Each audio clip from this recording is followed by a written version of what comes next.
శ్రీ గురుభ్యో నమ. కొంతమంది వాస్తు పండితులు మా ప్రధాన మూల గురుగారు ఎవరున్నారు, కుషదీప్ బన్సల గురుగారు, వాళ్ళ దగ్గర నేర్చుకున్న నాలెడ్జ్ని తప్పుగా జనానికి ప్రచారం చేస్తున్నారు. ఆగ్నేయ దిక్కులో మాత్రం అగ్ని ఉండాలి, ఈశాన్య దిక్కులో అగ్ని ఉండకూడదు.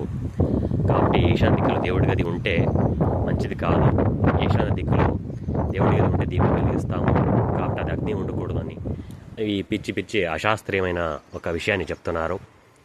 వాస్తవానికి అగ్ని అనేదానికి, దీపం అనేదానికి, జ్వాల అనేదానికి చాలా తేడా ఉంటుంది. అగ్నిలోనూ కూడా మనకి కమలాగ్ని, గాఢాగ్ని అనేది దాంట్లో వెరైటీ రకాలు ఉండడం జరుగుతుంది. దానికి ఒక ప్రమాణాన్ని బట్టి పేరు చెప్పడం జరుగుతుంది. కాబట్టి అగ్ని అనేదానికి, దీపం అనేదానికి చాలా వ్యత్యాసం ఉంటుంది. దీపం ఖచ్చితంగా వెలిగించవచ్చు, ఈశాన్య దిక్కులో దేవుడి గది ఖచ్చితంగా ఉండవచ్చు. ఈ ఎవరైనా ఇంటికి ఆడపిల్లలు పెళ్ళైన కొత్తలు వస్తున్నప్పుడు ఇంటి వెలిగిస్తుందంటే ఇంటి కాల్చారు లేదా మంట పెట్టారు అన్న దీపం వెలిగించంటారు.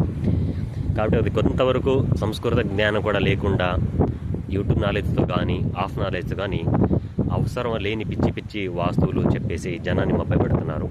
కాబట్టి ఈశాన్య దిక్కులో దేవుడి గది ఉండొచ్చా, ఉన్నప్పటికీ కూడా అక్కడ దీపం పెట్టడం నిషేధము అనే పద్ధతి నుంచి భయపడాల్సిన అవసరం లేదు. అది తప్పుడు సంప్రదాయం.